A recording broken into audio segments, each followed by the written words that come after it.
श्री कृष्ण कहते हैं, बुरे समय में दिलासा देने वाला अजनबी ही क्यों न हो, वो दिल में उतर जाता है। और बुरे समय में किनारा करने वाला अपना ही क्यों न हो, वो दिल से उतर जाता है। बार बार किसी का वक्त मांगने से अच्छा है कि आप अकेले रहना सीखें, क्योंकि इस दुनिया का दस्तूर है, जिन खिलौनों से मन भर जाता है उन्हें अक्सर तोड़ दिया जाता है। रिश्तों को सफल बनाने के लिए केवल यकीन करना सीखिए, शक तो सारी दुनिया करती है। रिश्ते खून के नहीं होते, विश्वास के होते हैं। अगर विश्वास हो तो पराये भी अपने हो जाते हैं, और अगर विश्वास न हो तो अपने भी पराये हो जाते हैं। जिस कॉपी पर सब विषयों को संभालने की जिम्मेदारी होती है, वो अक्सर रफ कॉपी बन जाती है। परिवार में जिम्मेदार इंसान का भी यही हाल होता है।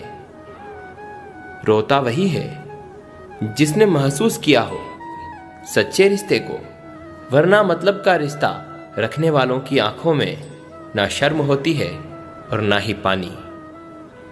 किसी की गरीबी देखकर रिश्ता मत तोड़ना, क्योंकि जितना मान सम्मान गरीबों के घर में मिलता है उतना अमीरों के घर नहीं। कलयुग दुनिया है साहब, कदर उसकी नहीं होती जो सच में रिश्ते की कदर करता है। कदर उसकी होती है जो सबसे ज्यादा दिखावा करता है। हाल पूछने वाले बहुत मिलेंगे, तलाश उसकी करो जो आपका ख्याल रखे। अच्छे ने अच्छा जाना मुझे, बुरे ने बुरा जाना मुझे। जिसकी जैसी थी सोच उसने उतना ही पहचाना मुझे। जमीन अच्छी है, खाद अच्छा हो, परंतु पानी अगर खारा हो तो फूल खिलते नहीं। भाव अच्छे हों, कर्म भी अच्छे हों, मगर वाणी खराब हो तो संबंध कभी टिकते नहीं। आदतें और संस्कार हमें बताती है कि हम 2 कौड़ी के हैं या 100 कौड़ी के।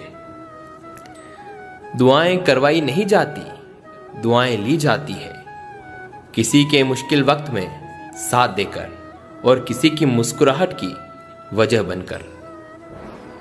धैर्य रखना, निराश मत होना, क्योंकि जिसने तुमको लिखा है वो ब्रह्मांड का सबसे बड़ा लेखक है।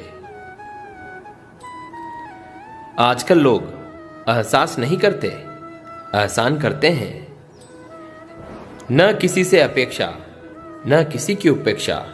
सफल जीवन हेतु करे निरंतर स्वयं की समीक्षा।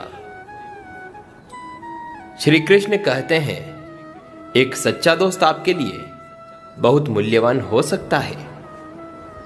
बहुत समय पहले एक पेड़ पर तोतों का एक जोड़ा रहता था। उसी पेड़ के एक छेद में एक बूढ़ा सांप भी रहता था। सांप इतना कमजोर था कि भोजन की तलाश में बाहर नहीं जा सकता था। इसलिए तोता उसके लिए कुछ खाना छेद के पास छोड़ देता था। सांप तोते का आभारी था। एक दिन एक गिद्ध तोते के ऊपर मंडरा रहा था। तभी एक शिकारी वहां आया और उसने तोते में से एक पर अपना तीर चला दिया। लेकिन सांप ने देखा कि उसके दोस्त खतरे में है और उन्हें बचाने के लिए शिकारी के पैर को काट लिया। सांप के काटने से शिकारी का लक्ष्य बर्बाद हो गया और तीर गिद्ध पर लग गया। उनकी जान बचाकर सांप ने दिखाया कि वह एक सच्चा दोस्त है। इसीलिए एक सच्चा दोस्त सबसे मूल्यवान संपत्ति होता है। श्री कृष्ण कहते हैं, हम पर निर्भर करता है हम कैसे लोग देखना चाहते हैं और कैसे लोगों जैसा बनना चाहते हैं। बहुत समय पहले की बात है। एक बार एक गुरुजी गंगा किनारे स्थित एक गांव में अपने शिष्यों के साथ स्नान कर रहे थे। तभी एक राहगीर आया और उनसे पूछा, महाराज, इस गांव में कैसे लोग रहते हैं? दरअसल मैं अपने मौजूदा निवास स्थान से कहीं और जाना चाहता हूं। गुरुजी बोले, जहां तुम अभी रहते हो वहां किस प्रकार के लोग रहते हैं? मत पूछिए महाराज, वहां तो एक से एक कपटी, दुष्ट और बुरे लोग बसे हुए हैं। गुरुजी बोले, इस गांव में भी बिल्कुल उसी तरह के लोग रहते हैं, कपटी, दुष्ट और बुरे। यह सुनकर राहगीर आगे बढ़ गया। कुछ समय बाद एक दूसरा राहगीर वहां से गुजरा। उसने भी गुरुजी से वही प्रश्न पूछा, मुझे किसी नई जगह में रहना है, क्या आप बता सकते हैं कि इस गांव में कैसे लोग रहते हैं? गुरुजी ने कहा, जहां तुम रहते हो वहां किस प्रकार के लोग रहते हैं? राहगीर बोला, जी वहां तो बड़े सभ्य, सुलझे और अच्छे लोग रहते हैं। गुरुजी ने कहा, तुम्हें बिल्कुल उसी प्रकार के लोग यहां भी मिलेंगे, सभ्य, सुलझे और अच्छे। गुरुजी ने अपनी बात पूर्ण की और दैनिक कार्यों में लग गए, परंतु उनके शिष्य ये सब देख रहे थे और राहगीर के जाते ही उन्होंने पूछा, क्षमा कीजिएगा गुरुजी, पर आपने दोनों राहगीरों को एक ही स्थान के बारे में अलग अलग बातें क्यों बताई? गुरुजी गंभीरता से बोले, शिष्यों, आमतौर पर हम चीजों को वैसे नहीं देखते हैं जैसी वे हैं, बल्कि उन्हें हम ऐसे देखते हैं जैसे कि हम खुद हैं। हर जगह हर प्रकार के लोग होते हैं। यह हम पर निर्भर करता है कि हम किस तरह के लोगों को देखना चाहते हैं। शिष्य उनकी बात समझ चुके थे और आगे उन्होंने जीवन में सिर्फ अच्छाइयों पर ही ध्यान केंद्रित करने का निश्चय कर लिया।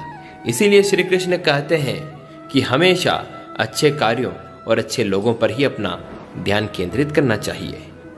इस वीडियो में इतना ही। जल्द मिलेंगे श्री कृष्ण के नए विचारों के साथ। तब तक के लिए धन्यवाद। जय श्री कृष्ण।